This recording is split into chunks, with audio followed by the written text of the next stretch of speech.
ప్రేమలోన మన వేట ప్రేమకై వేచనని ప్రేమలోన ఇంటి ముందు మల్లె చెట్టు చెట్టు కింద సేయవట్టు పడితే నా ఏలువట్టు నా మెడ. ఇప్పుడు వచ్చారు మీరు హైదరాబాద్కి ఫోక్ ఇండస్ట్రీ వైపు. స్కూల్కి వెళ్దాం అన్న టైంలో అమ్మని డబ్బులు అడిగితే డాడీ కోపంగా సంపాదిస్తే తెలుస్తుంది నీకు అని అన్న మాట పట్టుకొని టీ షాప్లో కప్పులు కడగడానికి వెళ్ళా. పోనీ బంగారు అమ్మ తాకట్టు పెట్టి మళ్ళీ అక్కడ ట్రైనింగ్ తీసుకోవడం, మళ్ళీ ఒక 3 months కోర్స్ తీసుకున్న తర్వాత అది అసలు ఫేక్ అని తెలవడం. మార్కెట్లో ఎవ్రీ సాటర్డే నేను స్కూల్కి వెళ్ళకుండా ఆ సాటర్డే రోజు కూడా ఫ్లాస్క్లో టీ పట్టుకొని నేను టీ మొత్తం అమ్ముకొచ్చేవాడిని. నాన్న డాడీ బాగా డ్రంక్ చేస్తారనమాట. సో మంచిగా డ్రంక్ చేసేవాడు, అమ్మని కొట్టేవాడు. నాన్నగారు కూడా చనిపోయారు, అప్పుడు మీరు వెళ్ళలేకపోయారని. క్యాస్ట్ వల్ల ఇలాంటి సిచ్యువేషన్స్ కూడా అవుతాయా అనేది. ఒక తండ్రి చనిపోతే కొడుకు లేకుండా దహనం చేయడం అనేది, భార్యని పక్కన ఉంచకుండా. ఇన్ని కష్టాలు పెట్టినప్పుడు కూడా నాన్న అంటే అనగానే ఒక ఎమోషన్ అది. అంటే బేసిక్గా నాకు నాన్న లవ్ ఎట్లుంటుందో తెలీదు. తాగుబోతైనా సరే, లేకపోతే కొట్టేవాడైనా తిట్టేవాడైనా సరే, నాన్న అనేవాడు ఉండాలి.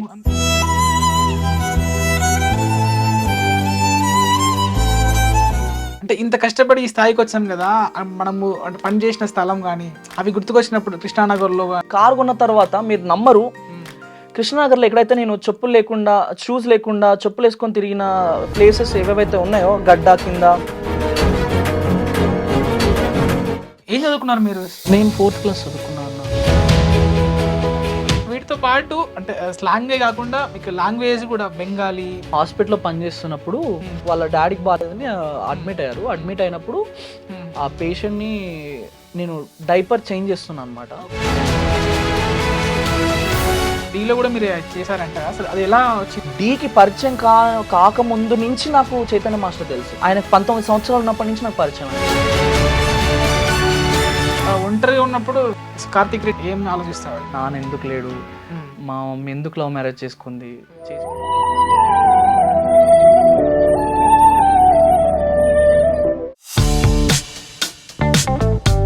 హాయ్ అండి, వెల్కమ్ టు ఐడ్రీమ్ మీడియా. నేను మీ నాగేంద్రచారి. ఈరోజు మన పాట మాటలో స్పెషల్ గెస్ట్ కార్తిక్ రెడ్డి అనమాట. మన ఫోక్ సాంగ్స్ అని కొడితే మ్యాక్స్ తన పాటలే వస్తాయి. సో తను మనతో పాటు ఉన్నారు. ఈరోజు తనతో మాట్లాడి మరిన్ని విషయాలు తెలుసుకుందాం. హాయ్ కార్తిక్ రెడ్డి గారు, ఎలా ఉన్నారు? బాగున్నా, మీరు బాగున్నారా? బాగున్నాను. ఏంటి, ఎలా అనిపిస్తుంది? ఇప్పుడు ఫోక్ ఇండస్ట్రీలో స్టార్ హీరో అంటే నార్మల్ అంటే ఇండస్ట్రీలో, ఆ ఇండస్ట్రీలో స్టార్స్ లో ఈ ఇండస్ట్రీలో స్టార్ అంటే ఇప్పుడు మీరే వస్తారు. సో ఎలా అనిపిస్తుంది? బాగా అనిపిస్తుంది అన్న, చాలా బాగుంటది. ఎవరు కావాలనుకోరు ఇలాంటి ప్లేస్. మీ జర్నీ అసలు హైదరాబాద్కి ఎలా వచ్చింది అంతా తెలుసుకుందాము. ఓకే. సో అసలు ఎప్పుడు వచ్చారు మీరు హైదరాబాద్కి? ఫోక్ ఇండస్ట్రీ వైపు ఎలా వచ్చారు? 2008లో వచ్చాను హైదరాబాద్కి. వచ్చిన తర్వాత ఇంకా స్కూల్కి వెళ్దాం అన్న టైంలో అమ్మని డబ్బులు అడిగితే డాడీ కోపంగా సంపాదిస్తే తెలుస్తుంది నీకు అని అన్న మాట పట్టుకొని టీ షాప్లో కప్పులు కడగడానికి వెళ్ళా. అక్కడ కట్ చేస్తే చిన్న చిన్న రీజన్స్ వల్ల ఇంకా పని మారడం, ఎగ్జిబిషన్లో పార్సల్ బాయ్గా చేయడం, దాని తర్వాత హాస్పిటల్లో వార్డ్ బాయ్గా చేయడం, చిన్న చిన్న క్లినిక్స్లో ఆఫీస్ బాయ్గా చేయడం, అలా అలా అలా అలా మళ్ళీ కొంచెం బ్రేక్ ఇచ్చి మళ్ళీ డీకి వెళ్ళడం, డీ నుంచి మళ్ళీ ఇంటికి రావడం సెట్ అవ్వక, మళ్ళీ అక్కడ నుంచి మళ్ళీ హాస్పిటల్కి వెళ్ళడం, ఏదో టీవీలో యాడ్ చూసి ఆడిషన్కి పిలుస్తున్నారు అని చెప్పి, సినిమాలో ఆఫర్లు అని చెప్పేసి అక్కడికి వెళ్ళడం, అక్కడ ఫ్రీగా ఇస్తామని ఆడిషన్లో యాడ్ ఇచ్చిన తర్వాత అక్కడికి వెళ్ళిన తర్వాత డబ్బులు కట్టాలి, ట్రైనింగ్ తీసుకోవాలని అనడం, దాని తర్వాత పోనీ బంగారు అమ్మ తాకట్టు పెట్టి మళ్ళీ అక్కడ ట్రైనింగ్ తీసుకోవడం, మళ్ళీ ఒక 3 months కోర్స్ తీసుకున్న తర్వాత అది అసలు ఫేక్ అని తెలవడం, కృష్ణనగర్లో ఆఫర్ల కోసం తిరగడము, ఆడిషన్ డైలాగ్స్ ప్రాక్టీస్ చేసి కృష్ణనగర్ గడ్డ మీద నించొని వాళ్ళు వచ్చి తీసుకెళ్లడము, మార్నింగ్ నుంచి ఈవినింగ్ దాకా అక్కడ ఉంచి మాకు సాయంత్రం ఒక 100 రూపీస్ ఇచ్చి పంపించేవాళ్ళు. సో ఇంకా అదంతా వర్కౌట్ కాదని మళ్ళీ నేను హాస్పిటల్కే వర్క్ వెళ్ళడం, మళ్ళీ అదంతా అయిపోయిన తర్వాత డాన్స్ నాకు చిన్నప్పటి నుంచే ఇంట్రెస్ట్ అనమాట. సో డాన్స్ క్లాస్కి వెళ్ళడం, డాన్స్ క్లాస్కి 1 నెల పేమెంట్ కట్టా. ఇంకా నెక్స్ట్ మంత్ లేవన్న తెలిసిన టైంలో మాస్టర్ అన్నారు, డాన్స్ ఎందుకు మానేస్తావు కార్తిక్, ఇన్స్టిట్యూట్లో ఎట్లాగో పనామా రావట్లేదు, నువ్వు ఇన్స్టిట్యూట్లో క్లీనింగ్ చేసి నువ్వు డాన్స్ నేర్చుకో అది అని చెప్పారు. సో అట్లా ఇన్స్టిట్యూట్ పిల్లలు రాకముందు ఒక 1 hour ముందు వెళ్ళి మొత్తం ఇన్స్టిట్యూట్ మొత్తం క్లీన్ చేసి మళ్ళీ సాయంత్రం మాస్టర్ దగ్గర డాన్స్ నేర్చుకునేవాడిని. అట్లా ఇంకా మాస్టర్ నా కష్టాలు తెలిసి, సరే నీకు వర్కౌట్ కాదు, నీకు మనీ కావాలని చెప్పి నన్ను మాస్టర్తో పాటు సంగీత్కి తీసుకెళ్లేవాడు. చాలా నమ్మకంగా తీసుకెళ్లేవాడు సంగీత్కి. పెద్ద పెద్ద వాళ్ళు చేసేవాళ్ళం. సో ఎవరి కాంటాక్ట్స్ నెంబర్ తీసుకునేవాడిని కాదు, నెంబర్ ఇచ్చేవాడిని కూడా కాదు. సో అట్లా అట్లా నాకు సొంతంగా మాస్టర్ సంగీత్ సిప్ ఇవ్వడం జరిగింది. దాని తర్వాత పెద్ద పెద్ద సంగీతాలు చేయడం వల్ల బాగా సంపాదించి అమ్మ గోల్డ్ బ్యాంగిల్స్ చేపించి ఇంకా అట్లా అట్లా అట్లా ఇంకా చేంజ్ చేసుకుంటూ వచ్చా. దాని తర్వాత మధ్యలో లాక్డౌన్ పడ్డది. సంపాదించింది మొత్తం ఆ లాక్డౌన్లో ఖర్చు చేసుకున్నాం. ఇంకా దాని తర్వాత కట్ చేస్తే అప్పుడు టిక్టాక్లో జానక రీల్స్ వీడియోస్ బాగా వచ్చేవి. సో అక్క కట్టు బొట్టు బాగా అంటే చాలా ఒక అమ్మాయి అంటే అట్లా ఉండాలి అనిపించేది. బేసిక్గా నా మైండ్ సెట్ అట్లా, అమ్మాయి కొంచెం ట్రెడిషనల్గా అనిపిస్తే నేను ఎక్కువ అట్రాక్ట్ అయిపోతా. సో అక్క మంచిగా అనిపించేది. సో అక్కని ఫాలో అయ్యి అక్క పక్కన డ్యూయట్ సేమ్ స్టెప్స్ చేసేవాను అనమాట. అది అక్క చూసి ఇంప్రెస్ అయ్యి అక్కనే మెసేజ్ చేసింది నాకు, తమ్ముడు వీడియోస్ చాలా బాగా చేస్తున్నావురా, డెఫినెట్గా ఒక సాంగ్ చేద్దాం అని చెప్పేసి. అప్పుడు సై టీవీలో మిడ్ లాక్డౌన్, అది అసలు చాలా రెస్ట్రిక్ట్ ఉండే అనమాట. అప్పుడు లాక్డౌన్ వచ్చినప్పుడు నాకు సాంగ్ ఇచ్చారు. వెళ్ళడానికి నాకు వేయలేదు, ఐడి కార్డ్ చూపించాలంటారు. మనమా డాక్టర్ కాదు, నర్స్ కాదు. సో వెళ్ళాలంటే ఓ డాక్టర్ అయి ఉండాలి, లేదంటే అట్లుండే. నాకు శ్రీకాంత్ అని బెస్ట్ ఫ్రెండ్ ఉన్నాడు అనమాట. ఇక్కడ టాటో కూడా ఉంటది వాడికి కూడా ఉంటది ఎస్కే అని. సో వాడే బండి మీద తీసుకెళ్లి నన్ను ఇందూర్తి అంటే గోదావరి దగ్గర తీసుకెళ్లి షూట్ కుదిరి మళ్ళీ వాడు వెళ్ళాడు. వాడు ఎంఫార్మా చేశాడు అనమాట. సో ఫార్మసిస్ట్ కాబట్టి వెళ్ళా, సాంగ్ చేసా. ఫస్ట్ సాంగ్ చేసిన వెంటనే మిలియన్స్ పోయింది అది. అట్లా యూట్యూబ్ కి రావడం జరిగింది. ఇదన్నా జాన్ లిరి గారు అంటే మీ లైఫ్ లో అంటే ఒక టర్న్ ఇచ్చారని చెప్పొచ్చా? Turning point, yes exactly. అంటే టర్నింగ్ పాయింట్ కూడా అంటే ఎట్లా అని చెప్పాలంటే ఫస్ట్ నా గురువులే అని చెప్పాలన్నా. మా గురువులు అంటే ఈ మధ్యలో చెప్పడం మర్చిపోయానేమో కానీ ఈ మధ్యలోనే నేను డాన్స్ మా మాస్టర్ దగ్గర నేర్చుకున్నాను. దాని తర్వాత మా మాస్టర్ సంగీత్స్ మనకి సీజన్ ఉన్నప్పుడే ఉంటాయిరా, మళ్ళీ సీజన్ లేకపోతే ఉండవు, నువ్వు ఒక ప్రాపర్ వర్క్ కావాలని నన్ను ఒక మేడం దగ్గర పంపించారు. ఆవిడ స్కూల్స్ మేనేజ్ చేస్తారనమాట. తను కూడా డాన్స్ టీచరే. సో తన కింద నేను అసిస్టెంట్గా స్కూల్స్లో డాన్స్ టీచర్గా పనిచేసేవాడిని. తన దగ్గర చేస్తూ మా మేడం దగ్గర కూచిపూడి ఫోక్ డాన్స్ నేర్చుకునేవాడిని అనమాట. సో అట్లా ఆవిడ ద్వారా నాకు ఫోక్ ఎక్కువ వచ్చింది. ఆ ఫోక్ రావడం వల్ల ఈ గ్రిప్ ఫోక్ నాకు జానకకి డివైడ్ చేసేసరికి అక్క పర్ఫెక్ట్ సింక్ అనిపించి అక్క తీసుకున్నారనమాట. సో మా గురువుల వల్ల అట్లా ఫోక్ అట్లా టచ్ అయ్యి నేను అక్కడికి వెళ్ళి ఫోక్ చేసా. ఆ ఫోక్ కి వచ్చే ముందు అంటే ఇప్పుడు గురు భక్తి ఎక్కువ, మీకు గురు దక్షిణలు ఇస్తా ఉంటారట ప్రతి గురు పౌర్ణమికి. మా ఇద్దరు గురువులకి అంటే అవి చెప్పదో తెలియదు, బట్ నేను చేసే ప్రొసీజర్ అంటే ప్రతి ఒక్క స్టూడెంట్ ఇలానే ఉండాలని నేను అనుకుంటున్నా కాబట్టి చెప్తున్నా అందరికి. సో మా మేడంకి ఒక సారీ, పువ్వులు, పండ్లు, కాయలు, ఇంకా ఒక దక్షిణం, నాకు తోచినంత దక్షిణం, ఒక చీర, అవన్నీ తీసుకొని వెళ్ళి కాళ్ళు కడిగి హారతి ఇచ్చి కుంకుమ పెట్టి పువ్వులు పెట్టి పండ్లు కాయలు పెట్టి ఆవిడకి చీర అవన్నీ పెడతా అనమాట. మాస్టర్ కూడా సేమ్ చేస్తా, ఆయనకి బట్టలు పెట్టి దక్షిణం పెట్టి అట్లా ప్రతి గురు పౌర్ణమికి ఎక్కడ ఉన్నా సరే ఫస్ట్ అక్కడికి వెళ్ళి విష్ చేసి వస్తా. ఈ రోజుల్లో అంటే ఇంత భక్తిగా ఉండడం చాలా తక్కువ ఉంటారు, బట్ దాన్ని నేను రిప్రజెంట్ చేద్దాం అనుకుంటున్నా అన్న. అంటే మనం ఎక్కడి నుంచి వచ్చామన్నది అసలు మర్చిపోవద్దు అన్నదే నా ఫీలింగ్. మూలాలు మర్చిపోవద్దు అనేది నా ఫీలింగ్. సో డెఫినెట్ గా అది ఉండాలి, అది లేకపోతే వేస్ట్ అని అంటా నేను. ఫస్ట్ గురువులు, తర్వాత జాన్ లిరి గారు. అంటే జాను లిరి అంటే అసలు ఏంటి, లిరి అంటే ఏంటి నాకు కూడా అంత క్లారిటీ తెలియదు అన్న. బట్ నాకు తెలిసింది ఏంటంటే అక్క పేరు ఝాన్సీ. సో ఝాన్సీ అనే పేరుని అందరూ స్వీట్ గా జాను అని పిలిచేవాళ్ళు అనుకుంటా. సో జాను అని తర్వాత ఇంకా లిరి, ఇది బేసిక్ గా జానపదంలో ఉంటది కాబట్టి సాంగ్స్ మ్యూజిక్ ఎక్కువ ఇష్టం కాబట్టి లిరి అనే వర్డ్ తీసి జానక్క పెట్టింది. సో ఇద్దరు పేర్లు కలిపి అక్క జాన్ లిరి అని పెట్టుకుంది. మీ జర్నీ చూస్తా ఉంటే అంటే ఇప్పుడు స్టైల్ మూవీలో నాకు రాఘవ లారెన్స్ గారు క్యారెక్టరైజేషన్ గుర్తొచ్చింది. అంటే ఇప్పుడు అంత ఆ స్థాయికి అంటే జనరల్ గా కృష్ణనగర్ కష్టాలు అనేది కామన్ అందరికీ ఉంటాయి. సో వాటికన్నా ముందే మీరు అంటే ఫ్యామిలీ కష్టాలని చాలా చూసారంట. సో దాని గురించి అసలు ఈ హైదరాబాద్ కి ఏ టైంలో వచ్చారో, మీరు ఏం చదువుకున్నారు ఒకసారి అట్లా దానికి బ్రీఫ్. నేను పుట్టపర్తిలో 4th క్లాస్ వరకే చదువుకున్నా అన్న. దాని తర్వాత చదువుకున్నా కూడా మాది రాయలసీమ, అనంతపురం. రాయలసీమకి తెలంగాణకి సంబంధమే లేదు కదా మరి, అంటే ఎలా? అదే అక్కడ సాయిబాబా అప్పుడప్పుడే చనిపోయారు. చనిపోయిన తర్వాత ఇక్కడ హైదరాబాద్ షిఫ్ట్ అయ్యాం. అప్పుడు సాయిబాబా కోసం టూరిస్ట్ ప్లేస్ కదా అన్నది. సో జనాలు వచ్చేవారు. మేము పెట్టుకున్న చిన్న టీ బండ్ ఉండే, టీ బండ్ బాగా నడిచేది. ఆయన చనిపోయిన తర్వాత టూరిస్ట్ ఆగిపోయింది, ఇంకా బిజినెస్ ఏం లేకుండే. సో అక్కడ నుంచి ఇక హైదరాబాద్కి వచ్చాం. సో అట్లా స్టార్ట్ అయింది. అక్కడ నేను పుట్టపర్తిలో చదువుకున్నా కూడా ఎవ్రీ సాటర్డే సంత అయ్యేది. సంత అంటే మీకు తెలుసో తెలియదు, మార్కెట్ అన్నమాట. మార్కెట్ లో ఎవ్రీ సాటర్డే నేను స్కూల్కి వెళ్ళకుండా ఆ సాటర్డే రోజు కూడా ఫ్లాస్క్ లో టీ పట్టుకొని నేను టీ మొత్తం అమ్ముకొచ్చేవాడిని. మార్కెట్ మొత్తం తిరిగి అమ్ముకొచ్చేవాడిని. అలా చేసేవాడిని. మా అక్క పుట్టపర్తిలో స్కూల్ మానేసి స్కూల్ బట్టలు కొనుక్కోవడానికి కూడా డబ్బులు లేని పరిస్థితుల్లో ఉన్నప్పుడు మా అక్క స్కూల్ మానేసి నేను ఒక్కడనే చదువుకోవాలని చెప్పి మా అక్క సూపర్ మార్కెట్ లో పనిచేసేది. మా అమ్మ టీ షాప్ నడిపించేది, హోటల్లో పనికి వెళ్ళేది. సో అట్లా నాన్న ఎప్పుడు అంటే మాకు కష్టపడి ఏం చేసింది లేదు. బట్ ఎలాంటోడైనా సరే ప్రతి ఫ్యామిలీకి నాన్న అనేటోడు ఉండాలి. అది ఎప్పుడు మిస్ అవుతుంటా నేను. సో నాన్న ఏం చేసేవాడు కాదు. బేసిక్గా ఆయనకు తోచినప్పుడు పనికి వెళ్ళేవాడు. డాడీ బాగా డ్రంక్ చేస్తారనమాట. సో మంచిగా డ్రంక్ చేసేవాడు, అమ్మని కొట్టేవాళ్ళు. అప్పుడు నాకేం తెలియని ఏజ్ అది. అమ్మని కొడుతుంటే బయటకు వచ్చి అరిచేవాడిని నేను. మా అమ్మని కొడుతున్నారు, ప్లీజ్ రండి రండి అని అరిచేవాడిని. నాన్నగారు కూడా చనిపోయారు, అప్పుడు మీరు వెళ్ళలేకపోయారని తెలిసింది. అంటే నిజంగా నాకు అనిపిస్తుంది ఇప్పుడు అనిపిస్తుంది క్యాస్ట్ గురించి మాట్లాడుకుంటే, క్యాస్ట్ వల్ల ఇలాంటి సిచ్యువేషన్స్ కూడా అవుతాయా అనేది నా సిచ్యువేషన్ లో జరిగిన తర్వాతే అర్థమైంది. మేబీ ఎవరికైనా ఇట్లాంటి సిచ్యువేషన్ వచ్చుంటుందో తెలియదు, కానీ నా లైఫ్ లో అయితే జరిగింది ఇది. ఒక తండ్రి చనిపోతే కొడుకు లేకుండా దహనం చేయడం అనేది, భార్యని పక్కన ఉంచకుండా చేయడం అనేది నాకు తెలిసి ఎవరి లైఫ్ లో జరిగి ఉండదు. ఎందుకంత క్యాస్ట్ అంతే. క్యాస్ట్ వల్ల మమ్మీని కూడా అక్కడ ఉంచలేదు. ఆ రోజు చనిపోయినప్పుడు అమ్మ ఉన్నారు పక్కనే, బట్ అమ్మని అక్కడ ఉంచలేదు, అమ్మని పంపించేశారు. మాకు ఒక మాట చెప్పలేదు అసలు. వాళ్ళకి తెలుసు వాళ్ళ కొడుకు కూతురు ఉన్నారని కూడా తెలుసు, బట్ మాకు ఒక మాట కూడా చెప్పలేదు. సో అలా ఎవరైనా పెళ్ళిళ్ళకి వెళ్ళినా కూడా బాగా బాధ అనిపిస్తుంది, మా నాన్న కూడా ఉంటే బాగుండేది అంతే. ఆ ఫీల్ వస్తుంది అంతే. నాన్న అంటే ఇన్ని కష్టాలు పెట్టినప్పుడు కూడా నాన్న అంటే అనగానే ఒక ఎమోషన్ అది. అంతే, అది ఎమోషన్ అంటే అనిపిస్తుంది. అంటే బేసిక్గా నాకు నాన్న లవ్ ఎట్లుంటుందో తెలీదు. అందుకే నా కార్లో ఎప్పుడు నా కార్ ప్లే లిస్ట్లో నాన్న సాంగ్స్ ఉంటాయి, ఎక్కువ ప్లే చేస్తూ ఉంటా. ఆ నాన్న సాంగ్స్ నాన్న సాంగ్స్ ప్లే చేసుకొని ఓకే నాన్న ప్రేమ అంటే ఇట్లుంటుందా అనేసి సాంగ్స్ వింటూ ఉంటా. ఎక్కువ నాన్న పాటలు వింటూ ఉంటా. బాధ అనిపిస్తుంది. వాడు ఎలాంటి వాడైనా అయినా సరే, అన్న తాగుబోతైనా సరే, లేకపోతే కొట్టేవాడైనా తిట్టేవాడైనా సరే, నాన్న అనేవాడు ఉండాలి. అంతే. అట్లీస్ట్ తాగని మూమెంట్ కన్నా మంచి చెడు చెప్పేవాళ్ళు ఉండాలి అని అనిపిస్తుంది. సో అది నాకు లేదు, బాధ అనిపిస్తుంది బాగా. జనరల్ గా ఇప్పుడు క్యాస్ట్ ఫీలింగ్ నాన్న వల్ల అనేసి, ఇప్పుడు మీకు అంటే ఎంతో కొంత ప్రేమ ఉన్నప్పటికి కూడా అయ్యో ఇలా ఉంటే బాగుండేది, నాన్న మంచిగా ఉంటే అమ్మని బాగా చూసుకుంటే బాగుండేది అంటే, మీ నాన్నది కూడా లవ్ మ్యారేజ్ అని తెలిసింది.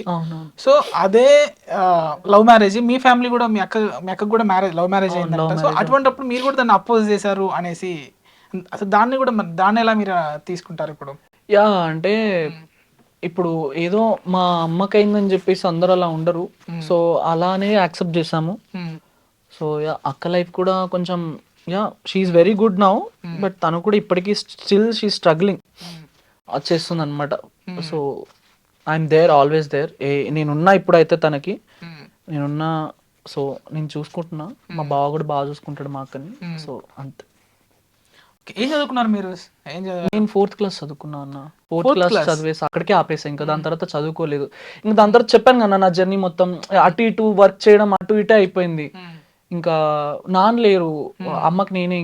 ఇంకా ఇప్పుడు నీకు జనరల్ గా ఇప్పుడు ఇంకా అప్పట్లో బాగా ఒకసారి డబ్బు చూసిన తర్వాత బేసిక్ గా ఎవరికి దాని మీద వెళ్ళదేమో, చదువు మీద అంత ధ్యాస వెళ్ళదేమో. మేబీ నాది కూడా అలానే అయింది. 4th క్లాస్ చదివి ఇప్పుడు అంటే వొకాబులరీ కూడా ఇంగ్లీష్ లో కూడా మాట్లాడడం అనేది ఇదంతా ఎలా సాధ్యమవుతుంది? ఏమో అన్న, నాకు చిన్నప్పటి నుంచి మేబీ అది గ్రాప్ చేసుకోవడం మేబీ అలవాటు నాకు. సో ఇప్పుడు మీరు ఏదన్నా, ఇప్పుడు మీరు ఆంధ్ర నుంచి వచ్చి మాట్లాడనుకోండి, మీ ఆంధ్ర స్లాంగ్ లో వచ్చేస్తాను నేను డైరెక్ట్ గా. రెండు మాటలు మాట్లాడండి. జనరల్ గా మీరు ఇప్పుడు ఏదన్నా ఇంకేంటి కార్తిక్ ఏం చేస్తున్నావు మరి అని అంటే నేను కూడా అట్లా మాట్లాడేస్తా. అవునా అండి, అయ్యో లేదండి బాబు, నేను అప్పుడే చెప్పాను కదా మీకు అక్కడ రమ్మని, మీరు ఎందుకు రాలేదు, మీ గురించి అక్కడ వెయిట్ చేశాను బాబు, బెంగెట్టేసుకున్నాను మీ మీద, ఇలా మాట్లాడేస్తాను. రాయలసీమ స్లాంగ్. రాయలసీమ నా స్లాంగ్. అక్కడే పుట్టారు కదా మీరు. అదేం లేదు నా, ఏముంది, ఉన్నప్పుడు పని చేసుకోవాలా, లేదంటే తినాలా పడుకోవాలా, ఏముంటది చెప్పున అంతే. ఇంకా అట్లా. వీటితో పాటు అంటే స్లాంగే కాకుండా మీకు లాంగ్వేజ్ కూడా బెంగాలీ వచ్చు. ఒక ఫ్యామిలీలో నేను హాస్పిటల్లో పనిచేస్తున్నప్పుడు ఒక పేషెంట్ కి ఇంటి దగ్గర బెడ్ పేషెంట్ ఉన్నారంటే వర్క్ కోసం వెళ్ళేవాడిని. అట్లా 1 year వర్క్ చేసా. వాళ్ళ దగ్గర ఉన్నప్పుడు నాకు, వాళ్ళు బెంగాలీ ఫ్యామిలీ అనమాట బేసిక్ గా. సో వాళ్ళ దగ్గర ఉన్నప్పుడు అట్లా బెంగాలీ నేర్చుకున్నా. అంటే వాళ్ళు ఎలా పరిచయం అయ్యారు? అది హాస్పిటల్లో అడ్మిట్ అయ్యారు వాళ్ళు యాక్చువల్లీ. సో వాళ్ళ డాడీకి బాగాలేదని అడ్మిట్ అయ్యారు. అడ్మిట్ అయినప్పుడు ఆ పేషెంట్ ని నేను డైపర్ చేంజ్ చేస్తున్నాను అనమాట. డైపర్ చేంజ్ చేస్తున్నప్పుడు వాళ్ళు చూసి, బాగా వర్క్ చేస్తున్నావు, మాకు ఇట్లా వర్కర్ కావాలి, వస్తావా అంటే, నాకు ఇక్కడికన్నా శాలరీ నాకు ఇక్కడ 8,000 ఇస్తారు, మీరు 10 ఇస్తా అంటే మీ దగ్గరకు వచ్చేస్తా అని చెప్పాను అనమాట. సో అప్పుడు నేను అక్కడి నుంచి వాళ్ళ ఇంటికి వెళ్ళి అక్కడ మార్నింగ్ 7 to నైట్ 6 వరకు ఉండి వచ్చేసేవాడిని, ఇంటికి వచ్చేవాడిని. అలా వర్క్ చేసేవాడిని. ఓకే. ఇంకా వాళ్ళైతే నన్ను సొంత ఫ్యామిలీ మెంబర్ లాగా చూసుకునేవాళ్ళు. అలా ఎప్పుడు నన్ను వాళ్ళు ఎటు బయటకు వెళ్ళినా నన్ను బయటకు తీసుకెళ్లేవాళ్ళు. వాళ్ళు ఏం తింటే వాళ్ళు నాకు అదే పెట్టేవాళ్ళు. అలా బాగా చూసుకునేవాళ్ళు. ఓకే. ఇప్పుడు సాంగ్స్ విషయానికి వస్తే ఇప్పుడు ఎమోషనల్ అయ్యారు కదా, ఇటు అయిపోద్దాం. సాంగ్స్ ఎన్ని సాంగ్స్ చేశారు ఇప్పుడు? 300 సాంగ్స్ చేశాను. 300 దాంట్లో మీకు బాగా పేరు తెచ్చిన సాంగ్? బాగా పేరు తెచ్చిన సాంగ్ రంగు సీతమ్మ. పాడండి ఒకసారి. పాడాలా? ముక్కు నీ లెక్క ఉంది, మూతి నీ లెక్క ఉంది, నొసలు నీ లెక్క ఉంది, నవ్వు నీ లెక్క ఉంది రంగు సీతమ్మో, మేనమామ పోలికలు మెండుగానే వచ్చినాయి, కన్న తండ్రి తెగింపులు ఖచ్చితంగా వస్తాయి చూడు రామయ్యో. ఓకే. ఈ రంగు సీతమ్మ విషయానికి వస్తే ఒకటో రెండో లేదంటే మూడో చేస్తాను, ఇట్లా ఎన్ని సిరీస్లు చేశారు ఇది? అయితే పార్ట్ 1 తీసామన్నా, అది అసలు పోలే ఫస్ట్.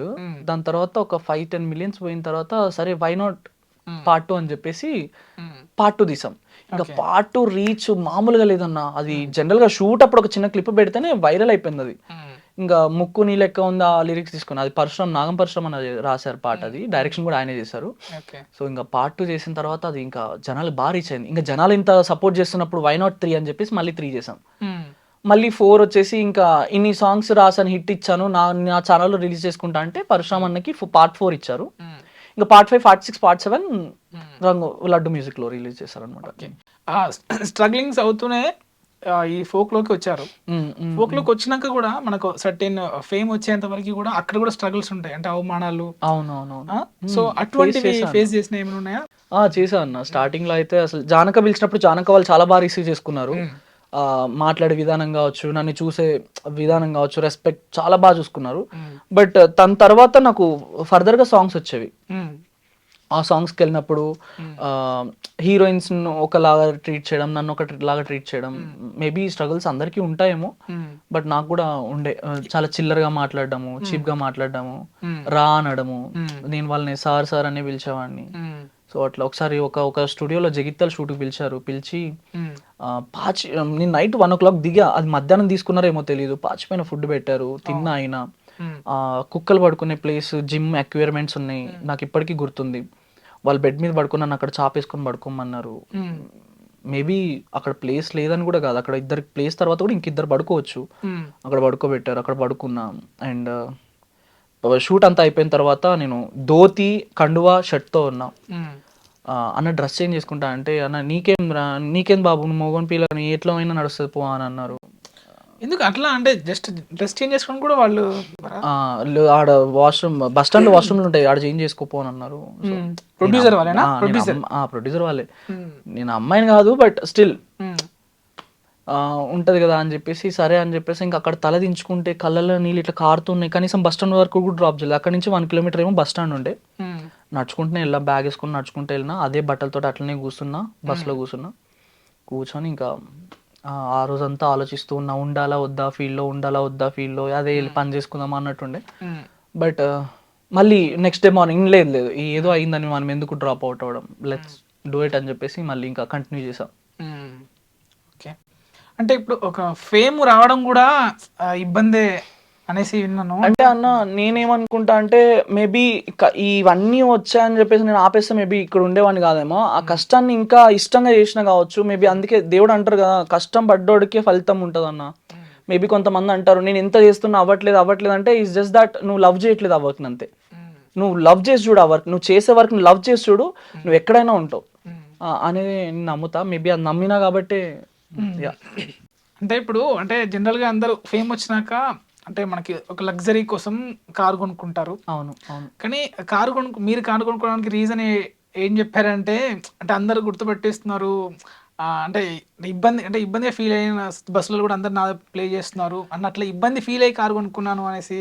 అది కూడా ఒక రీజన్ అన్న. అంటే ఇప్పుడు నేను బస్సులో వెళ్ళి కూర్చున్న తర్వాత మాస్క్ పెట్టుకొని పోయినా గుర్తుపట్టేవాళ్ళు. బట్ స్టిల్ నేను బస్సులోకి వెళ్ళిన తర్వాత ఎట్లా పడుకుంటాం కూడా తెలియదు. మనం గురక పెడతామా లేకుంటే ఎట్లా పడుకుంటాం కూడా మనకు తెలియదు. సో బేసిక్ గా అదొక మంచిగా అనిపించదు. అదొక రీజన్ పక్కన పెడితే, మేము షూట్స్కి వెళ్ళే వాళ్ళం బస్సులో. మాకు ఇక్కడ షూట్ కంప్లీట్ చేసుకొని ఇంకో షూట్కి వెళ్ళేసరికి మేము అక్కడ లొకేషన్ రీచ్ అయ్యేసరికి 1-2 అయ్యేది. ప్రొడ్యూసర్ వాళ్ళు పికప్ చేసుకోవడానికి వస్తామంటారు, బట్ వాళ్ళు వచ్చేసరికి 4-5 అవుతుంది. అప్పుడు దాకా మేము బస్ స్టాండ్లోనే కూర్చునే వాళ్ళం దోమలకి అట్లా ఇట్లా. సో అది బాగా ఇబ్బంది అనిపించేది. ఆ విషయం పక్కన పెడితే వన్ షూట్ అయిపోయిన తర్వాత ఇంకా వాళ్ళు ఎట్లా చూస్తారంటే ఇంకా అయిపోయింది మీతో పని అన్నట్టు వదిలేసేవాళ్ళు. ఇంకా మేము బస్ స్టాండ్కి ఆటో మాట్లాడుకొని వెళ్ళేవాళ్ళం, బస్సులో వెళ్ళేవాళ్ళం. ఇంకా బ్యాగులు మోసుకొని లగేజ్ 2-3 డేస్ షూట్స్ బ్యాగ్స్ మోసుకొని వెళ్ళేవాళ్ళం. సో చాలా ఇబ్బందిగా ఉండేది ట్రావెల్ చేయడానికి. సో 4 సాంగ్లు వచ్చిన దగ్గర అప్పుడు 2 సాంగ్లే చేసేవాళ్ళం. ఎందుకంటే ట్రావెలింగ్ టైం బాగా మనకు 24 hours బస్సులు ఉంటే ఏమని అనుకోవచ్చు. ఒక్కోసారి బస్సు ఉంటుంది, ఒక్కోసారి బస్సు దొరకదు, ఒక్కోసారి లేట్ అయిపోతాం అట్లా అనేసి చాలా ఇబ్బందిగా అయ్యేది. జనరల్గా బస్సులో కొంచెం ఈ గుర్తుపట్టడం కూడా గుర్తింపు డెఫినెట్గా ఇష్టపడతాం అన్న. ఎలాంటప్పుడు ఇష్టపడతాం, నా చుట్టూ ఫ్రెండ్స్ ఉన్నప్పుడు, నేను ఎప్పుడైనా బయటకు వెళ్ళినప్పుడు, అట్లాంటప్పుడు గుర్తుపట్టడం చాలా ఇష్టపడతాం. బట్ నువ్వు వెళ్తుంది కష్టానికే కదా, గుర్తుపట్టినప్పుడు ప్రాబ్లం ఏంటి అని మీరు అనొచ్చు. అంటే ప్రతి మనిషికి ఒక స్పేస్ ఉంటుంది, ఆ స్పేస్ అనేది డెఫినెట్గా అందరూ కోరుకుంటారు. నాకంటూ ఒక పర్సనల్ స్పేస్ ఉండాలి కదన్నా. నేను మాట్లాడాలన్నా తినాలన్నా ప్రతి ఒక్కటి నోటీస్ చేస్తారు జనాలు. సో దానికోసమే నేను ప్రత్యేకంగా దానికోసం కాదు, నా ఇబ్బందులు అండ్ ఆల్సో ఎవరికి ఉండదు కారు కొనాలని. సో అందుకని కారు కొన్నాను. ఓకే ఓకే ప్రొడ్యూసర్ విషయానికి మళ్ళీ వస్తే, అంటే ఒక పాట చేసేటప్పుడు అంటే కళ్ళు తిరిగి కింద పడ్డారని, అంటే అది ఎలా జరిగింది? చాలాసార్లు పడ్డా అన్న కళ్ళు తిరిగి కింద పడి. టైంకి ఫుడ్ లేకపోవడం వల్ల అండ్ టేక్స్ ఎక్కువ అవడం వల్ల. టేక్స్ అంటే నా వల్ల అని కాదు, డాన్సర్స్ ప్రొడక్షన్ ఉంటుంది కదా, ప్రొడక్షన్ అన్న బేసిక్గా సాంగ్స్ అనేది ప్రొడక్షన్ అనే పేరు పెట్టలేమన్నా. ఎందుకంటే ప్రొడక్షన్ అనేది ఎట్లుంటుందంటే మహా అయితే వాటర్ బాటిల్స్ ఇస్తారు, మహా అయితే ఫుడ్ లంచ్ పెడతారు, అంతే. ఇంకా ఈవినింగ్ స్నాక్స్ అట్లా ఏమి ఉండదు. ఎందుకంటే 1 day షూట్ చేస్తాం కాబట్టి. సో అట్లా ఏమి ఉండదు. సో అట్లా నడిచిపోతుంది అంతే, ప్రొడక్షన్ అని ఏమి ఉండదు. ఓకే, అది ఇష్టమైన ప్రొడ్యూసర్ ఎవరు, అంటే ఎక్కువ ట్రావెల్ చేసింది ఎవరితో?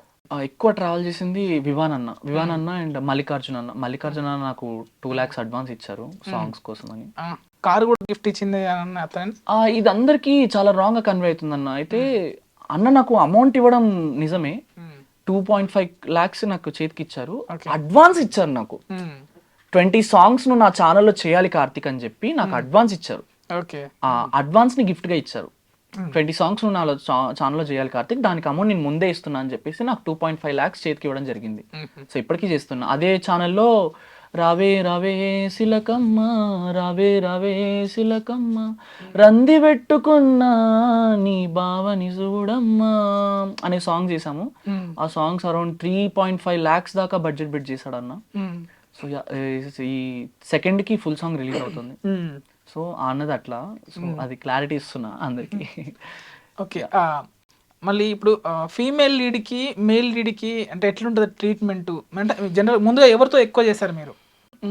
నేను జానక్కతో అండ్ లాస్య స్మైలీతో, కామారెడ్డి లాస్యతో ఎక్కువ చేశా. వీళ్ళ ముగ్గురుతో ఎక్కువ సాంగ్స్ ఉన్నాయి నావి. లాస్య స్మైలీ మీ కాంబినేషన్లో ఎలా ఉంటుంది? అంటే నేను విన్నది ఏంటంటే షూటింగ్లో రిజర్వ్గా ఉంటారు మీరు, అంటే ఎవరితో ఏం మాట్లాడాడు అనేసి. అంటే నాతో మాట్లాడినప్పుడు ఇంటరాక్షన్ అయినప్పుడు అట్లా అనిపించలే మరి ఏంది? లేదన్న, షూట్ లో నేను నిజంగా చాలా క్వైట్ గా ఉంటా, అసలు చాలా రిజర్వ్డ్ గా ఉంటా, ఎక్కువ మాట్లాడను, ఎక్కువ అంత ఇంటరాక్ట్ గాను. వాళ్ళు ఏం మాట్లాడుతున్నా దాని మధ్యలోకి వెళ్ళి మాట్లాడను. మేబీ అలా కూడా ఉండొద్దేమో, నేను I should change this behaviour. But still అందరితో కలవాలి, మాట్లాడాలి. బట్ కంఫర్ట్గా ఉన్న వాళ్ళతో జనరల్ గా మాట్లాడుతూ ఉంటా అన్న, బట్ ఎక్కువ మాట్లాడను. అంటే ఎట్లుంటుంది రెమ్యూనరేషన్? ఎట్లుంటుంది వాళ్ళకి, ఎట్లా ఉంటుంది మీకు, ఎలా ఉంటుంది రెమ్యూనరేషన్? అంతే అన్న, అందరికి ఈక్వలే. ఒక నాగదుర్గ అక్క అండ్ జాన్లీరి అక్క వీళ్ళిద్దరికి కొంచెం ఎక్కువ ఇస్తారు, అంటే వాళ్ళకి ఎక్కువ పేమెంట్స్ ఇస్తారు. ఇంకా మిగతా అందరికి సేమే 20, 25, 20, 25 అంతే. అంటే నేను విన్నది ఏంటంటే ఫీమేల్ లీడ్కి ఎక్కువ ఇంపార్టెన్స్ ఇస్తూ ఉంటారు, అంటే నాట్ ఓన్లీ ట్రీట్మెంట్ విషయంలో కానీ. అంటే ఎందుకు అట్లా అనిపించింది? ఎస్ అన్న, అది ఇంకా అమ్మాయి అన్నాక ఓకే, స్టే వరకు కొంచెం కంఫర్ట్ గా చూస్తారేమో, బట్ వాళ్ళని ప్రతి విషయంలోనూ చాలా ప్రీసియస్ గా చూస్తారు. చూడాలి కూడా, బట్ ఈక్వల్ ప్రియారిటీ ఇస్తే ఇంకా మంచిది కదా అన్న ఫీలింగ్. వై నాట్ అబ్బాయి, ఎందుకు, నేను కూడా మనిషినే కదా. అంటే అబ్బాయి అడ్జస్ట్ అవుతారనా, అబ్బాయిలు అడ్జస్ట్ అవుతారనా లేకపోతే ఏంటో తెలియదు, కానీ ఈక్వల్ ప్రియారిటీ అనేది ఫోక్ ఇండస్ట్రీలో లేదు. సో మూవీస్ ఆఫర్స్ అంటే ఆడిషన్స్కి ఏమైనా వెళ్ళారా? ఆఫర్స్ ఏమైనా వచ్చాయా? ఇన్ని సాంగ్స్ చేశారు కదా. మూవీస్లో వెళ్ళాలని డెఫినెట్గా అందరికీ ఉంటుంది అన్న, నాకు కూడా ఉంది మూవీస్లోకి వెళ్ళాలని. సో ఇప్పుడు ఇంత అంటే తిరిగి అలసిపోయా అన్న బేసిక్గా నేను. అంటే అలసిపోయాం, ఇంకా ఎందుకు ట్రై చేయొద్దు కార్తీక్, మరి అంత ట్రై చేసి ఇక్కడ ఉన్నాం, ఇంకొంచెం ట్రై చేయొచ్చు కానీ మీరు అనొచ్చు. బట్ నాకు టైం సరిపోవట్లేదు అన్న. అటే యూట్యూబే ఎక్కువ సాంగ్స్ వచ్చేస్తున్నాయి, నాకు టైం దొరకట్లేదు వెళ్ళి ఆడిషన్స్ ఇద్దామన్నా. ఓకే. ఇంకేం ఆఫర్స్ వచ్చినా నా సాంగ్స్ చూసే టాలెంట్ని గుర్తించి ఎవరైనా ఆఫర్ ఇవ్వాలి తప్ప. సో అలా. ఓకే. మళ్ళీ ఇప్పుడు డీకి వద్దాము. డీకి మీరు డీలో కూడా మీరు చేశారంట, అసలు అది ఎలా వచ్చింది, అవకాశం ఎలా వచ్చింది, దాని గురించి చెప్పండి. డీలోనా అయితే చైతన్య మాస్టర్ అందరు అనుకుంటారు, డీలో చైతన్య మాస్టర్ నాకు తెలుసు అనుకుంటారు. డీకి పరిచయం కాకముందు నుంచి నాకు చైతన్య మాస్టర్ తెలుసు. ఆయనకు 19 సంవత్సరాలు ఉన్నప్పటి నుంచి నాకు పరిచయం ఆయన. అప్పుడు నేను అరౌండ్ 10-12 ఇయర్స్ ఉండుంటా. సో అప్పుడు నేను టీ షాప్ లో పనిచేసినప్పుడు చైతన్య మాస్టర్ ఒక ఇన్స్టిట్యూట్ లో కొరియోగ్రాఫర్ గా పనిచేసేవారు. ఆ ఇన్స్టిట్యూట్ కి నేను రెగ్యులర్ గా టీ ఇవ్వడానికి వెళ్ళేవాను అనమాట. సో బేసిక్ గా డాన్సర్స్ కున్న అలవాటు ఏంటంటే వాళ్ళు నడిచిన, బైక్ మీద వెళ్ళిన, బస్సులో వెళ్ళిన డాన్స్ ఇట్లా బాడీ ఏదైనా సాంగ్ ఇట్లా బాడీ మూవ్మెంట్ వస్తూ ఉంటుంది, బాడీలో ఒక రకంగా బాడీ మూవ్మెంట్ వస్తుంది. సో అట్లా డాన్స్ వేసుకుంటూ చాయ్ ఇచ్చేవాడిని, డాన్స్ వేసుకుంటూ వెళ్ళేవాడిని. అది టెర్రస్ మీద నుంచి చైతన్య మాస్టర్ గమనించారనమాట. చైతన్య మాస్టర్ గమనించి ఒక రోజు పిలిచి, నువ్వు ఎందుకు ఇట్లా డాన్స్ చేసుకుంటూ పోతావు అది అంటే, నాకు చిన్నప్పటి నుంచి డాన్స్ ఇష్టం. ఎందుకు డాన్స్ ఇష్టం అని మీరు అడగొచ్చు. నాకు డాన్స్ ఇంట్రెస్ట్ ఎట్లా కలిగిందంటే, పుట్టపర్తిలో సాయిబాబు ముందు ప్రతి ఒక్క ఫెస్టివల్ కి ఒక భరతనాట్యం, కూచిపూడి అట్లా ఆయన ముందు ప్రోగ్రామ్స్ అయ్యేవి. అవి మా ఇంటి దగ్గర ప్రాక్టీస్ అయ్యేది. అక్కడ పర్ఫామ్ చేసి మా ఇంటి దగ్గర ప్రాక్టీస్ అయ్యేది అనమాట. అది చూసి చిన్నప్పటి నుంచి డాన్స్ చేయాలి అని ఉండేది. అది ఆయనకి చెప్తే, అవునా ఓకే నీకు డాన్స్ ఇష్టమా అది అని, అట్లా నాకు చైతన్య మాస్టర్ పరిచయం, కాంటాక్ట్ అప్పుడే షేర్ చేసుకున్నాం. అట్లా రెగ్యులర్ గా ఇచ్చేవాడిని. దాని తర్వాత 1 year మాస్టర్ మాయం, అక్కడ ఏవో రూమర్స్ లేపారు మాస్టర్ మీద, అది చేశారు ఇది చేశారని, అందుకనే వెళ్ళిపోయారు అని అన్నారు. బట్ కట్ చేస్తే మాస్టర్ డీలో ఉన్నారు. డీలో ఉండి మంచి కొరియోగ్రాఫర్గా ఉన్నారు. అప్పుడు నన్ను మాస్టర్ పిలిచారు, కార్తిక్ ఇట్లా గ్రూప్ డాన్సర్ గురించి వస్తావా అని అంటే అప్పుడు వెళ్ళా. మళ్ళీ వాళ్ళు మనీ ఇవ్వలేదు, మళ్ళీ నాకు ఇంట్లో సెట్ అవుతుందని చెప్పేసి డీ నుంచి మళ్ళీ ఇంటికి రావడం జరిగింది. మళ్ళీ అదే హాస్పిటల్ వర్క్ వెళ్ళడం. మరి డి అంటే మంచి పొజిషన్ లో ఉన్నాడు కదా చైతన్య మాస్టర్, ఉండేవాడు అప్పుడు అసిస్టెంట్ గా పనిచేసేవారు. మాస్టర్ చిట్టి మాస్టర్ కింద, సాయితేజ మాస్టర్ కింద అసిస్టెంట్ గా పనిచేసేవారు. అప్పుడు డి జూనియర్స్ నడిచేది, జియా ఠాకూర్ వాళ్ళు చేసేవాళ్ళు, అప్పుడు అసిస్టెంట్ గా చేసేవారు. ఆయన ట్రీట్మెంట్ ఎలా ఉండేది అంటే, ఆయన అయితే అందరితో బాగుంటారు, సేమ్ అందరు కొత్త వాళ్ళని తీసుకురావాలి, కొత్త వాళ్ళని ఇండస్ట్రీకి పరిచయం చేయాలి అన్నట్టు ఆయన ఎప్పుడు అలానే ఉండేవాడు. అండ్ మా అందరితోనూ అలానే ఉండేవాడు. అంటే నిన్ను కూడా డిస్కరేజ్ అరే పోయి ఛాయ్ అమ్ముకోపోరా అనేసి మళ్ళీ అని నాకు తెలిసింది. అయితే ఒక ప్రాక్టీస్ అప్పుడు నాకు స్టెప్ మూమెంట్ రాకపోతే, నువ్వు దీనికి పనికిరావు కార్తీక్, వెళ్ళి అదే చాయ్ బండ్లో పని చేయపో అని అన్నారు. నాకు తెలిసి ఆ మాట అనడం వల్ల మేబీ నేను ఇంకా బూస్టప్ అయి నేను డాన్స్ క్లాస్కి వెళ్ళానేమో తెలియదు కానీ, బట్ అంటే కొన్ని మాటలు కూడా మనల్ని అలా, మేబీ ఆ మాటల వల్ల కూడా మనం కొంచెం సక్సెస్ అవుతామేమో. అలాంటి మాటలు గట్టిగా తీసుకోవాలి, వదిలేదు, లైట్గా వదిలేదు. అలాంటి మాటలే మనం గట్టిగా తీసుకుంటేనే మనం ఒక సంథింగ్ ఏదైనా అవుతుంది తప్ప, దాన్ని మనం తీసుకొని బాధపడొద్దు, దాన్ని గట్టిగా తీసుకోవాలి. ఈ మాట అన్నాడు మాస్టర్, రేపు పొద్దున నేను ఆ రోజు తప్పన్నారా కార్తీక్, నువ్వు ఈ రోజు చేసినావు, కానీ అది వాళ్ళు చెప్పుకోవడానికి మాస్టర్ లేడు. ఏం వెళ్ళారా అప్పుడు చనిపోయినప్పుడు? వెళ్ళలేదు. నాకు నేను ఇన్స్టాలో రీల్స్ చూసా, నేను మాస్టర్ చనిపోయారని రీల్స్ చూసా. అప్పుడు నాకు డీలో కాంటాక్ట్స్ లేవు. అప్పుడు ఎప్పుడు డీ జూనియర్స్, ఇప్పుడు మొన్న చనిపోయారు మాస్టర్. సో నా కాంటాక్ట్స్ లేవు బేసిక్ గా, సో తెలియలేదు. ఇన్స్టాలో రీల్స్ చూసి నేను షాక్ అయ్యా. సో అలా ఇప్పుడు డీలో సెలబ్రిటీ రౌండ్ అనేసి మీ జాన్ లిరి గారే ఇప్పుడు చేస్తున్నారు. మళ్ళీ కాల్ వచ్చిందా మీకు దానికి ఏమైనా? రాలేదు. ఫోక్ వాళ్ళని తీసుకుంటామని అన్నారు. అందులో రామ్ రాథోడ్ అండ్ జాను లిరి అక్క సెలెక్ట్ అయ్యారు. ఓకే. ఇప్పుడు మీ లైఫ్ జర్నీ చూసుకుంటే ఏది కూడా బాగా సినిమాటిక్ అంటే చాయ్ వాలా టు ఇప్పుడు ఫోక్ ఇండస్ట్రీలో ఒక మేల్ లీడ్. అవును. సో ఇదంతా చూస్తుంటే మీకు ఏమనిపించేది అంటే, అప్పుడు ఇదంతా ఫేమ్ రాకముందు అంటే మన జీవితం ఇలానే ఉండిపోతుందా, ఈ చాయ్ ఈ హాస్పిటల్ చేసుకుంటుంటా, అప్పుడు ఏమనిపించింది? అదే చెప్తున్నా అన్న, ఎప్పుడు అట్లా అనిపించలేదు నాకు. నేను సంథింగ్ ఇట్లనే ఉంటుందా అట్లా ఇట్లా అనిపించేది కాదు. కానీ నేను ఎట్లుంటుండేనంటే, డాన్స్ క్లాస్కి ప్రైవేట్ క్లాసెస్కి వెళ్ళేవాడిని అన్న. వెళ్ళినప్పుడు వాళ్ళ ఇంట్లో వాళ్ళు ఏదైనా డిఫరెంట్ గ్లాస్లో నాకు మజ్జిగ ఇచ్చారనుకో, ఈ గ్లాస్ నా ఇంట్లో లేదు, ఇది నేను తెచ్చుకోవాలి అని చెప్పి దాన్ని నానా షాపులు తిరిగి అది ఎంతైనా సరే కొని మా ఇంట్లో ఉంచుకునేవాడిని. నాకు బేసిక్గా మా ఇల్లు బాగుండాలి, వచ్చిన వాళ్ళు వావ్ అనాలి, అట్లా ఎక్కువ ఉండేది అనమాట. సంపాదించాలి అనేది ఎక్కువ ఉండేది. సో అది ఇప్పటికీ ఉంది. అట్లా మంచి ఇల్లు కావాలన్నా ఇల్లు కొనుక్కున్నారా? లేదన్న, ఇల్లు కట్టాలి. హైదరాబాద్ లో. పల్లవి ప్రశాంత్ బిగ్ బాస్ వెళ్ళక ముందే మీకు ఫ్రెండ్ అంట, అసలు ఎలా జరిగింది మీ పరిచయం? అప్పుడు తను సపోర్ట్ వీడియోస్ కోసం బాగా తిరుగుతుండే పాపం, బిగ్ బాస్ కి వెళ్ళాలి అని చెప్పేసి. అప్పుడు ఆ వెళ్ళే టైంలో టెక్స్ట్ చేసుకున్నాం ఇద్దరం. అంటే ఫోక్ ఇండస్ట్రీ అప్పుడు జానక్ ఆయనకు ముందు నుంచే తెలుసు. సో అప్పుడు నా ఫోక్ సాంగ్స్ కూడా చూస్తుండేవాడు. మెసేజ్ చేసుకున్నాం, hi hello how are you, ఎట్లున్నావు, బాగున్నావా, చలో వీడియో చేద్దాం అని చెప్పేసి ఒక ప్లేస్ అనుకుని కలిసాం. అప్పుడు సపోర్ట్ వీడియో చేసాం, అప్పుడు పరిచయం. ఇంకా దాని తర్వాత రెగ్యులర్గా నా బర్త్డేకి తన బర్త్డే కలవడం, అడ్వాన్స్ కలవడం, తర్వాత కలవడం, అట్లా కలిసాం. ఇంకా అప్పటి నుంచి ప్రతి బర్త్డేకి వచ్చాడు, నా ప్రతి బర్త్డేకి వచ్చాడు. బిగ్ బాస్ తర్వాత నేను అలిగానని చెప్పేసి తనే స్వయంగా మా ఇంటికి వచ్చాడు. సో మంచి మనస్తత్వం. అంటే బిగ్ బాస్కి వెళ్ళక ముందు ఎట్లున్నాడో బిగ్ బాస్ తర్వాత కూడా నాతో అలానే ఉన్నాడు. దెర్ ఇస్ నో చేంజ్ అనమాట. బిగ్ బాస్ ఫేమ్ అంటే విన్నర్ అయినాక అందరం చూసాము, అంటే అంటే ఏదో హీరోయిక్ గా మొత్తం చేశాడు షూట్స్ కూడా అట్లా. అది పల్లవ ప్రశాంత్ కాదు, అది అసలు పల్లవ ఎందుకు చేయాల్సి వచ్చింది మరి అప్పుడు? అది ఏది ఎందుకు చేసుకుంటే అంటే ఆ విధంగా కత్తి పట్టుకొని అంత చేశాడు కదా. అచ్చా అదంటారు. అంటే పాపం అన్ని తిరిగి ఫుడ్ లేకుండా హైదరాబాద్ తిరిగి తిరిగి తిరిగి తిరిగి ఒక్కసారి సక్సెస్ వచ్చేసరికి బాగా ఎగ్జైట్ అయ్యాడు అనుకుంటా. సో నేను కూడా వెళ్ళలేదు అప్పుడు, నేను కొంచెం హెల్త్ సిక్ అయ్యి ఇంట్లోనే ఉన్నా, వెళ్ళలేకపోయా. సో ఆ ఎగ్జైట్మెంట్ మేబీ ఎవరికైనా, మేబీ రేపు పొద్దున్న నేను కూడా అలానే ఎగ్జైట్ ఫీల్ అవుతానేమో. బట్ ఒక్కొక్కరు మైండ్ సెట్ డిఫరెంట్గా ఉంటుంది కదా అన్న. సో మేబీ తను అదంతా చూసి బాగా ఎగ్జైటింగ్గా ఫీల్ అయిపోయి అలా ఓవర్గా చేస్తాడేమో అని నా ఫీలింగ్ అంతే. But he's very pure hearted person. తను మేబీ తన యాక్షన్స్ అట్లా ఉన్నాయేమో కానీ హీ సో సాఫ్ట్, చాలా సాఫ్ట్, దూది దూది దూది ఇలాంటి మనిషి. ఫోక్ లో హీరో అంటే మీ లైఫ్ అంతా కూడా స్ట్రగ్లింగ్ తోనే అయిపోయింది. ఈ స్ట్రగ్లింగ్ లో అంటే ఎవరైనా అమ్మాయి అంటే సినిమాలో లాగా అమ్మాయి ఎవరైనా మీ లైఫ్ లోకి వచ్చారు, ఎలా వచ్చారో అలానే వెళ్ళిపోయారు. దాని గురించి చెప్పండి మరి, ఊరికి అట్లా చెప్పేసి లేదు అంటే పేరేమో మెన్షన్ చేయక్కర్లేదు. తను కూడా ఫోక్ సాంగ్స్ చేసేది, సో వచ్చింది, ఎలా వచ్చిందో అలా వెళ్ళిపోయింది అంతే. ఎందుకు అలా వెళ్ళిపోవడానికి కారణం ఏంటి? థర్డ్ పర్సన్ అన్న, థర్డ్ పర్సన్ ఇన్ఫ్లుయెన్స్ వల్ల అలా వచ్చింది. అంటే అనొచ్చు, ఎంత థర్డ్ పర్సన్ వచ్చినా మీరు కరెక్ట్గా ఉంటే బాగుండేది కదా అని అనొచ్చు. జెన్యున్ థర్డ్ పర్సన్ వస్తే మీరు గట్టిగా ఉండాలి కదా అని అనొచ్చు. మేబీ ఆమె సైడ్ నుంచి గట్టిగా లేదు, ఆ మాటలని నమ్మి. ఎన్ని రోజుల ప్రేమ, ఎన్ని సాంగ్స్? 1 year అన్న. మేము కలిసి ఒక 4-5 సాంగ్స్ చేస్తుంటాం అంతే. ఇప్పుడు ఇండస్ట్రీలోనే ఉందా? ఉంది ఉంది ఉంది. మళ్ళీ మాటలు లేవు మాటలు. తన లైఫ్ లో తను బిజీ ఉంది, నా లైఫ్ లో నేను బిజీ ఉన్నా. Coming to the friends, girl friend అయిపోయింది, ఫ్రెండ్స్ కి వస్తే అంటే మీకు మంచి ఫ్రెండ్స్ ఎవరు? నాకు 3 ఫ్రెండ్స్ అన్న నా లైఫ్ లో. అంటే చాలా మంది ఉంటారు, చెడ్డి దోస్త్ గానీ, బట్ నా స్ట్రగుల్ అంతా చూసిందంటే ఒక సందీప్ అని ఉంటాడు, దుబ్బోడా అంటాం మేము వాడిని. మా ఇంట్లో నా సర్కిల్ రేపు పొద్దున్న నన్ను ఏమన్నా అన్నారంటే మా బావను కూడా కొట్టేస్తాడు, అంత ఇష్టం అనమాట నేను వాడికి. బేసిక్ గా వాడికి అందరు భయపడతాడు, వాడు నాకు భయపడతాడు. అట్లా ఫ్రెండ్షిప్ వాడు ఒకడని చెప్పొచ్చు. ఇంకా వాడిని మినహాయించి 3 ఎక్స్ట్రీమ్ ఉన్నారంటే అవ్యక్త్, శ్రీకాంత్, అర్జున్. ఇందులో 2 డిఫరెంట్ కేటగిరీస్, ఇంకొకరు డిఫరెంట్ కేటగిరీస్. శ్రీకాంత్ అనే పర్సన్ ఎంఫార్మా చేశాడు అనమాట. తను రీసెంట్ గా చెప్పాను, నన్ను లాక్డౌన్ లో షూట్ తీసుకెళ్ళి డ్రాప్ చేశాడని.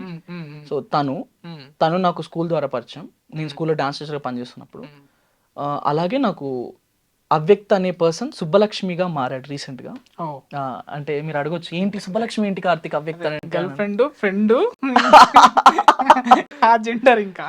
సో ట్రాన్స్జెండర్ అనమాట. సో వీళ్ళు కమ్యూనిటీ ఫ్రెండ్స్. నాకు తెలీదు వాడు ట్రాన్స్జెండర్ అవుతాడని కూడా నేను ఎక్స్పెక్ట్ చేయలేదు యాక్చువల్లీ. వాడు నాకు ఒక స్ట్రైట్ గానే తెలుసు.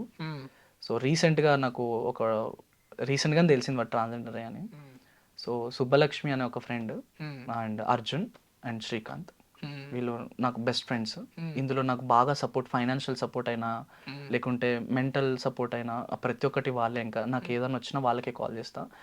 అండ్ నేను చాలా ప్రౌడ్గా ఫీల్ అయ్యే విషయం ఏంటంటే, శ్రీకాంత్ అనే వ్యక్తి నాకు మెంటల్గా చాలా హెల్ప్ చేస్తాడు. ఇలా కాదురా, అలా ఉండాలి, ఇట్లా ఉండాలి అని చెప్పేసి. ఇంకా అర్జున్, సుబ్బలక్ష్మి అయితే వీళ్ళు ఇంకా నాకు ఏ ఫైనాన్షియల్ ప్రాబ్లం వచ్చినా, నాకు ఎటువంటి హెల్ప్ కావాలన్నా ఫస్ట్ వాళ్ళు ముందు నించుంటారు. నాకు కార్తిక్ నేనున్నా అని అంటారు. అండ్ ఆ వ్యక్తిలో నాకు, అదే సుబ్బలక్ష్మిలో నాకు బాగా ప్రౌడ్ మూమెంట్ అనిపించేది ఏంటంటే, ప్రతి ఒక్క ట్రాన్స్జెండర్ దగ్గర వాళ్ళు ప్రతి ఒక్క ట్రాన్స్జెండర్కి ఎవరికి వర్క్ ఇవ్వరు. బట్ ఇక్కడ రివర్స్ ఏంటంటే, సుబ్బలక్ష్మి కింద 60 to 70 మెంబర్స్ ఎంప్లాయ్మెంట్ తను ఇస్తుంది. ఒక్కొక్క పర్సన్కి 25,000 30,000 శాలరీస్ ఇచ్చి తన లైఫ్ని లీడ్ చేస్తుంది. అది నాకు చాలా ప్రౌడ్ అనిపిస్తుంది. So I'm very proud to say that she's my friend అని చెప్పేసి. అండ్ అర్జున్ కూడా హీస్ మై బెస్ట్ ఫ్రెండ్. వీళ్ళు 3 నాకు మెయిన్ పాత్ర వహిస్తారు నా లైఫ్లో. అండ్ సుబ్బలక్ష్మికి కాదంబరి స్టూడియోస్ అనే ఫ్యాక్టరీ కూడా ఉంది, అదే క్లోత్ ఫ్యాక్టరీ. ఒక మిషన్తో స్టార్ట్ చేసి ఇప్పుడు తనకు ఒక 70 మందికి ఎంప్లాయ్మెంట్ ఇచ్చే స్థాయికి ఎదిగింది. తన పర్ ఇయర్ టర్న్ ఓవరే 4.5 crores. 300 పైగా సాంగ్స్ చేశారు కదా. సో మీకు అంటే రంగు సీతమ్మ ఆల్రెడీ పాడేశారు, ఇంకొకటి కూడా పాడేశారు. మీకు మనసుకు దగ్గర కనిపించిన సాంగ్స్ ఒక 2 పాడండి. పంచవన్య పర్వాల గుమ్మర ఎంత ముద్దుగుందో సిలక నాలారామా సిలక సన్నని నడుము సింగారం ఎంతో సంపుతోంది సిలక గుండెల్లో నాటి నావి ప్రేమ మూలక. పంచవన్న సాంగ్ బాగుంటుంది అన్న సాంగ్. అంబిషన్ ఏంటి అంటే ఇప్పుడు మొత్తం ఇంకేం చేయాలనుకుంటున్నారు? ఇంకా అన్న ఏముందన్న, సినిమాలో ఛాన్స్ వస్తే సినిమాలు చేస్తా, ఇంకా లేదంటే ఆర్టిస్ట్ గానా లేదంటే ఆర్టిస్ట్ గా లీడ్ అయినా సరే, ఆర్టిస్ట్ గా అయినా సరే. సో అలా అంటే తప్పకుండా వస్తాయి అవకాశాలు. మనం చివరి క్లోజ్ చేసే ముందు ఒక 2 క్వశ్చన్స్ ర్యాపిడ్ రైడర్ లాగా 2 క్వశ్చన్స్ అడుగుతాను. మీ మొబైల్లో మీరు డిఫరెంట్ గా ఫీడ్ చేసుకున్న నేమ్ ఏంటి? డిఫరెంట్ గానా? అర్జున్ నంబర్ ఏనుగు అని ఫీడ్ చేసుకున్నా. ఏనుగు అనుగు అని ఉంటది, వాడి ఇంటి పేరు ఏనుగులు అనమాట, ఏనుగుల అర్జున్ అనమాట. అది ఏనుగు అని ఫీడ్ చేసుకుంటా, ఏనుగు అని పెట్టి ఎలిఫెంట్ సింబల్ పెట్టి ఫీడ్ చేసుకుంటా. ఒంటరిగా ఉన్నప్పుడు కార్తిక్ రెడ్డి ఏం ఆలోచిస్తాడు అంటాడు? ఒంటరిగా ఉన్నప్పుడు ఎక్కువ డాడీ గురించి ఆలోచిస్తా డెఫినెట్ గా.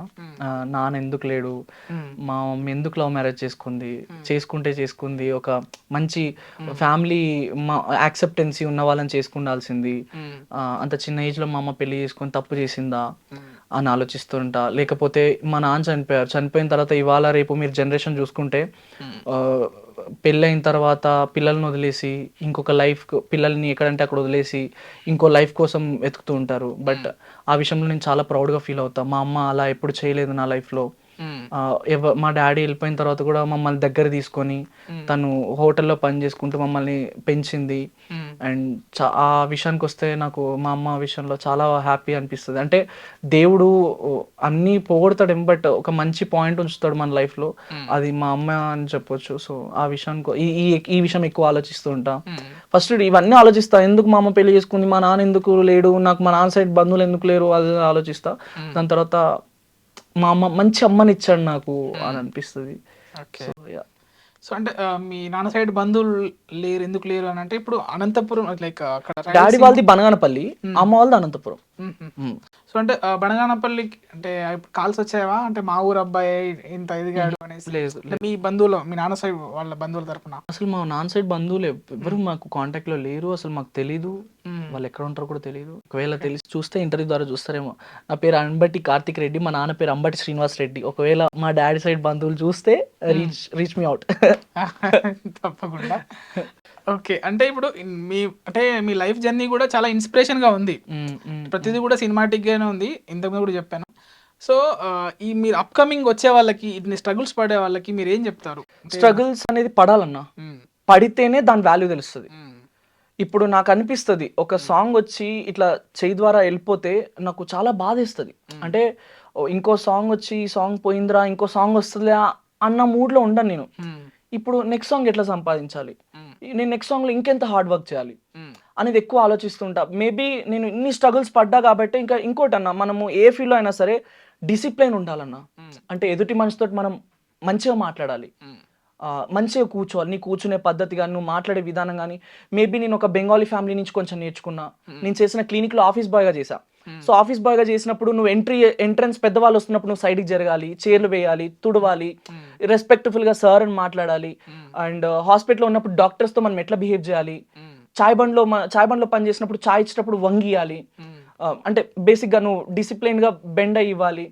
అండ్ ఇవన్నీ మేబీ నాకు ఎక్స్పీరియన్స్ ద్వారా బాగా తెలిసి వచ్చినాయి. సో ఇప్పుడు కొత్తగా వచ్చే వాళ్ళకి ఇవన్నీ తెలీదు, గట్టిగా మాట్లాడేస్తారు, ఎలా కూర్చోవాలో తెలీదు, ఒక ఛాన్స్ ఇచ్చే వాళ్ళ దగ్గర మనం ఎట్లుండాలో తెలియదు, ఎట్లా వర్క్ చేయాలో తెలీదు. ఈ రీసెంట్గా నా దగ్గర ఒక అసిస్టెంట్ పనిచేసేవాడు, వాడికి యాక్టింగ్ అంటే చాలా ఇష్టం. సో నేను నాతో ఉండు, నేను డబ్బులు ఇస్తా, నీకు ఛాన్స్ కూడా ఇప్పిస్తా అని చెప్పా. బట్ ఏదో సో రీజన్ వల్ల కార్లో ఉన్నప్పుడు ఏదో చిన్న ఇన్సిడెంట్స్ జరిగితే అమ్మాయిలు అందరూ ఉన్నారు పక్కన. నేను ఏదో ఒక చిన్న మాట అన్నా, నేనేమన్నా పిచ్చోన్నా అని నేను ఇట్లా అన్నా అనమాట. నువ్వు అమ్మాయిల ముందు నా మాట ఎట్లా అంటావు అని వాళ్ళు నాతో ఫోన్ చేయించి అట్లా చేయడం జరిగింది. అంటే కొన్నిసార్లు అన్నవు కూడా పడాల్సి వస్తుంది అన్న, నేనేం తప్పు మాట అనలేదు. సో డిసిప్లైన్ అనేది చాలా ఇంపార్టెంట్ అనమాట. సో మనం స్ట్రగుల్ అవ్వాలి, అవితేనే సక్సెస్ అవుతాం, దాని వాల్యూ తెలుస్తుంది, దాని వెయిట్ తెలుస్తుంది. రేపు పొద్దున నువ్వు చెప్పుకోవడానికి కూడా చాలా అందంగా ఉంటుంది, అది చాలా బ్యూటిఫుల్గా ఉంటుంది. అరే నేను ఇన్ని చేసిన, ఇన్ని మాటలు పడ్డా, ఇక్కడికి వచ్చినా, రేపు పొద్దున్న నువ్వు అది సంపాదించిన డబ్బుతో నువ్వు ఏదైతే 5 ఏళ్ళు నోట్లోకి వెళ్తావో చాలా గర్వంగా తినగలుగుతావు. నేను కష్టపడ్డారా బాయ్, నేను కష్టపడ్డా, నా చెమటోడ్చి కష్టపడ్డా, నేను ఎన్ని స్ట్రగుల్స్ వచ్చినా బ్యాక్ స్టెప్ వేయలేదు అన్న ఉంటుంది. నువ్వు ఏమి రాకుండా వచ్చిన ఏదైతే ఫేమ్ ఉంటుందో అది నిమిషంలో వెళ్ళిపోతుంది అన్న. మీరు నమ్ముతారా, గత 5 years నుంచి ఏ హీరో కూడా ఫోక్ ఇండస్ట్రీలో నుంచి లేడు, నేను తప్ప, టోన్ అన్న తప్ప. సో ఉన్నాను, మేబీ నా బిహేవియరే కావచ్చు. అంటే నా గురించి నేను గొప్పలు చెప్పట్లేదు, మీ కళ్ళ ముందే కనిపిస్తుంది 5 years నుంచి. ఇవాళ ఐ డ్రీమ్కి 5 million వ్యూస్ ఉన్న ఐ డ్రీమ్కి కార్తిక్ రెడ్డి వచ్చి ఇంటర్వ్యూ ఇస్తున్నానంటే నాకు తెలిసినంత వరకు ఇది స్మాల్ థింగ్ కాదు. అవును. సో అంటే ఇది ఊహించారా, అంటే ఈ పొజిషన్ ఊహించారా ఇప్పుడు మీరు? ఊహించలేదు అన్న, ఊహించలేదు, అస్సలు ఊహించలేదు. అండ్ ఐ థింక్ మనం ఇంతకుముందు కూడా మాట్లాడుకున్నాం ఇంటర్వ్యూ గురించి, బట్ టైం లేక సో అట్లా. కార్తిక్ రెడ్డి ఇప్పుడు డాన్సరు, సింగరు, అంటే సింగర్ కాదు, డాన్స్ నార్మల్ గా పాడుతుంటే నాకు సింగర్ లానే అనిపించింది. అవునా? సో ఈ వీటితో పాటు యోగా టీచర్ కూడా అంట. అవునన్నా. అది ఎలా అనిపించింది? అయితే నేను యోగా, నేను స్కూల్లో డాన్స్ టీచర్గా పనిచేస్తున్నప్పుడు యోగా టీచర్స్ కూడా వచ్చేవాళ్ళు అనమాట పిల్లలకి యోగా నేర్పించడానికి.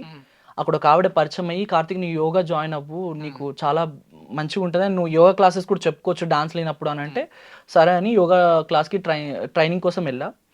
అక్కడ 5 to 6 ఉండేది నాకు ట్రైనింగ్. 3 months తీసుకున్నా, ఆ గురువు గారి దగ్గర తీసుకున్నా.